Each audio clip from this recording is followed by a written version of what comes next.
दोस्तों, दुनिया में ज्यादातर लोग अपनी लाइफ में कुछ बड़ा करने के लिए सही वक्त और सही मौके का इंतजार करते हैं, लेकिन असल में कोई भी काम करने के लिए आज से बेहतर और कोई समय नहीं होता। और बड़ी कामयाबी उन्हीं लोग को मिलती है जो अपनी लाइफ में छोटे छोटे बदलाव करते हुए स्मॉल स्टेप्स को लेकर आगे बढ़ते हैं, क्योंकि जिंदगी में किए जाने वाले छोटे छोटे बदलाव से ही बड़े बड़े गोल्स को हासिल किया जा सकता है। तो दोस्तों, आज की इस वीडियो में द कंपाउंड इफेक्ट बुक में बताए गए सफलता हासिल करने वाले कुछ खास तरीके के बारे में बात करने वाले हैं कि द कंपाउंड इफेक्ट बुक को किन लोगों को पढ़ना चाहिए, किन लोगों को जानना चाहिए।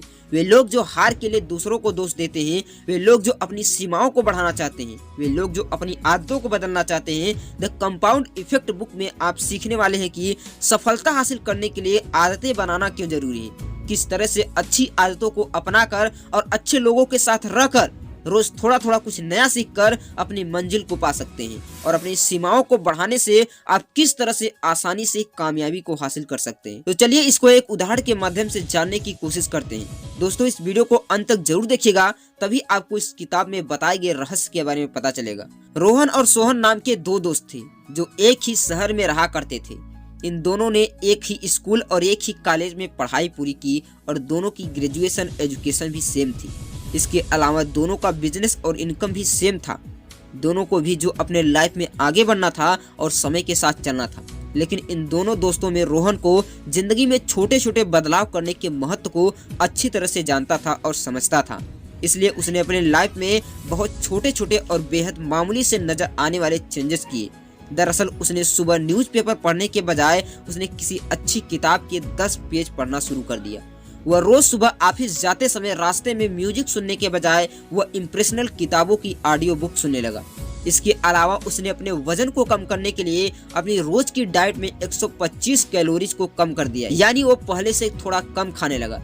साथ ही उसने अपने डाइट में बर्गर और पिज्जा जैसे जंक फूड को भी खाना बिल्कुल ही बंद कर दिया। वह हर रोज 2 किलोमीटर पैदल चलता और ऑफिस में एक क्लाइंट की जगह वह हर रोज 2 क्लाइंट को एक्स्ट्रा कॉल करता।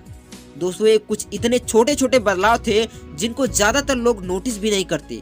दूसरी तरफ सोहन की बात करें तो उसको इन छोटे छोटे बदलाव का महत्व बिल्कुल ही मालूम ही नहीं था। इसलिए उसने अपने डेली रूटीन में कोई खास बदलाव नहीं किया। वह दिन भर जंक फूड खाता और पानी की तरह सॉफ्ट ड्रिंक पीता, और वह ज्यादा चलता फिरता भी नहीं था और कभी मन हुआ तो थोड़ी थाड़ी एक्सरसाइज कर लिया करता था। इसके अलावा वो अपने क्लाइंट को एक्स्ट्रा कॉल भी नहीं करता था। दोस्तों, लाइफ में कोई भी बदलाव किए बिना सोहन अपनी लाइफ में इसी तरह जीता रहता था। हालांकि अब रोहन नए चेंजेस के साथ अपनी जिंदगी को जीते हुए धीरे धीरे 5 महीने बीत गए, लेकिन 5 महीनों के अंदर ऐसा कोई बदलाव नहीं आया जो उसे सोहन से बहुत ही ज्यादा बेहतर बनाता हो। यानी कि इन 5 महीने बीतने पर भी रोहन और सोहन की लाइफ एक जैसी थी, और धीरे धीरे करके 10 और 20 महीने बीत गया। लेकिन दोस्तों, इन दोनों में अभी भी कोई ज्यादा बड़ा खास बदलाव नहीं आया था। बीच बीच में कई बार तो पॉजिटिव रिजल्ट को ना देखकर रोहन का मोटिवेशन भी डाउन हुआ करता था, और वह सोचता था कि सोहन तो अपनी जिंदगी में मजे जी रहा है और वह अपनी लाइफ में इतना बदलाव करने के बावजूद भी कुछ खास तरक्की नहीं कर पा रहा है। हालांकि यह सब विचार उसके मन में आने के बावजूद भी वह अपने डेली रूटीन पर इसी तरह जमा रहा। दोस्तों, इसका नतीजा यह हुआ कि उसको अब इसके डेली रूटीन में मजा आने लगा, और वो अपने इस डेली रूटीन के साथ अपनी जिंदगी को एंजॉय करने लगा। उसके बाद इन दोनों दोस्तों की लाइफ में इस तरह चलती रही, और देखते ही देखते 27 महीने बीत गए। 27 महीने पूरे होते ही इन दोनों की कहानी पूरी तरह से बदल चुकी थी। दरअसल रोहन हर रोज 10 पेज पढ़ते हुए सक्सेस के ऊपर लिखी 50 किताबों को पढ़ चुका था, और उसके साथ ही वो लगभग 470 घंटों का ऑडियो बुक भी सुन चुका था। इसके अलावा उसने अपनी डाइट में 125 कैलोरी कम करने और रोजाना सिर्फ 2 किलोमीटर चलने की वजह से उसका वजन भी 15 किलो कम हो गया था। उसके साथ ही रोजाना 2 एक्स्ट्रा कॉल करके उसने इन 31 महीनों में कुल मिलाकर 1860 एक्स्ट्रा कॉल किए थे, जिसकी वजह से उसके बहुत सारे नए क्लाइंट मिले और उसका बिजनेस और इनकम पहले से कई ज्यादा बढ़ गया। दूसरी तरफ रोहन का दोस्त सोहन, जिसने अपनी लाइफ में कोई बदलाव नहीं किया था, वह अनहेल्दी खाना खाने की वजह से, एक्सरसाइज ना करने की वजह से उसका वजन काफी बढ़ गया था। यहाँ तक कि उसके मोटापे का असर उसके दिल पर भी होने लगा था। उसके साथ ही उसने अपने ऑफिस में एक भी एक्स्ट्रा कॉल न करने की वजह से उसकी इनकम पहले से काफी कम हो गई थी। दोस्तों, रोहन और सोहन के इस उदाहरण से साफ हो जाता है कि इंसान अगर अपने लाइफ में छोटे छोटे बदलाव भी कर ले तो भी लॉन्ग टर्म में इन बदलाव का काफी ज्यादा फायदा मिलता है। ज्यादातर मामलों में लोगों की जिंदगी ही पूरी तरह से बदल जाती है। वैसे दोस्तों, इसके बाद भी हम जानेंगे कि क्या हम अपनी लाइफ में रोहन की तरह इतने छोटे छोटे बदलाव भी नहीं कर पाते। दोस्तों, असल में लोग इस बदलाव को इसलिए नहीं कर पाते क्योंकि बदलाव करके उन्हें एकदम से कोई सकारात्मक रिजल्ट नजर नहीं आता। और जो लोग ऐसे तैसे करके कुछ बदलाव भी कर लेते हैं तो वे लोग कुछ ही दिनों बाद कोई रिजल्ट न मिल पाने के कारण उस बदलाव को छोड़ देते हैं और वापस अपने पुराने रूटीन में आ जाते हैं, क्योंकि कहीं ना कहीं लोगों के मन में यह बात आ जाती है कि इन अच्छे बदलाव से उन्हें कुछ खास फायदा नहीं हो रहा है। इसलिए बहुत ज्यादा लोग अपने लिए वही आसान रास्ता चुन लेते हैं जहां उन्हें कोई एक्स्ट्रा एफर्ट नहीं लगाना होता है, यानी कि बिना कोई एक्सरसाइज करे और बिना कोई किताब पढ़े और बिना कोई हेल्दी फूड खाए अपनी जिंदगी जीने लगते हैं। जिस तरह शुरुआत में कोई भी रिजल्ट नहीं मिलता हुआ देखकर लोग अपनी अच्छी आदतों को छोड़ देते हैं, ठीक उसी तरह लोगों में उनकी बुरी आदतों को दोहराने से शुरुआत में कोई नुकसान हुआ होता नजर नहीं आता, तो वे लोग अपनी बुरी आदतों को हमेशा के लिए दोहराते रहते हैं और उन लोगों को इस बात का अंदाजा ही नहीं होता कि उनकी बुरी आदतें उनको लॉन्ग टर्म में कितना ज्यादा नुकसान पहुंचाने वाली है। उदाहरण के लिए, अगर सिर्फ एक बर्गर खाने से आपका वजन 10 किलो बढ़ने लगे तो कोई भी इंसान एक बार में ही बर्गर खाकर उस समय उस खाना को छोड़ देगा।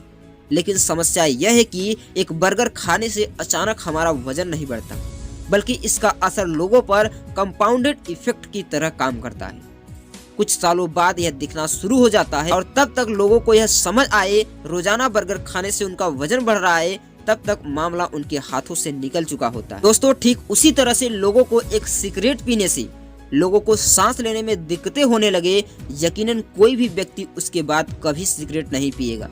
लेकिन सिगरेट पीने का असर लोगों को कई सालों बाद उस समय नजर आता है जब उनके फेफड़ों में कैंसर अपना जगह बना लेता है और उस समय भी मामला उनके हाथ से निकल चुका होता है। दोस्तों, असल में सच यही है कि इंसान की हर एक छोटी से छोटी आदत का असर उसकी लाइफ के ऊपर जरूर पड़ता है, फिर चाहे वह सिगरेट पीने जैसा बुरी आदत हो या किताब पढ़ने जैसा अच्छी आदत हो। लोग बेफिक्र होकर अपनी छोटी छोटी बुरी आदतों को अपनाने से रोजमर्रा के रूटीन का हिस्सा बना लेते हैं और इसके कई सालों बाद उन लोगों की यह बुरी आदत उनको बर्बाद करने का जरिया बन जाती है। दोस्तों, अभी आप अच्छी या बुरी जैसी भी जिंदगी जी रहे हैं वह आपके उसी फैसले का नतीजा है जो आपने आपके अतीत में लिए गए थे, और यही सब चीजें डेरी हार्डी ने अपने इस किताब में समझाने की कोशिश की है ताकि ज्यादा से ज्यादा लोग अपनी अच्छी आदतों को जोड़कर सफलता को हासिल कर सके। अब अगर आप अपनी लाइफ में सही दिशा में आगे बढ़ना चाहते हैं तो फिर आपको अपने जीवन में सभी बुरी आदतों को छोड़कर उनकी जगह कुछ अच्छी आदतों को अपनाना होगा, क्योंकि यही सफलता हासिल करने का पहला स्टेप है। दोस्तों, आज की समरी में हमने सीखा कि सफलता पाने के लिए आपको अपनी जिम्मेदारी खुद लेनी होगी और अपने अंदर की बुरी आदतों को त्याग कर अच्छी आदतों को अपनाना होगा और अपने अंदर अनुशासन को विकसित करना होगा। उसके साथ ही आपने सीखा कि तुरंत कामयाबी हासिल करने के पीछे नहीं भागना चाहिए और कभी ऐसा संभव ही नहीं होता। सफलता पाने के लिए आपको अपने अंदर छोटे छोटे बदलाव करना चाहिए और आसानी से आपको कामयाबी जरूर मिलेगी। तो दोस्तों, आज की बुक समरी आपको कैसी लगी हमें कमेंट करके जरूर बताएं और इसी तरह के इंटरेस्टिंग और नॉलेजफुल वीडियो के लिए हमारे चैनल सक्सेस आर्ट को सब्सक्राइब जरूर कीजिए। आपका बहुमूल्य समय देने के लिए दिल से धन्यवाद। Wish you all the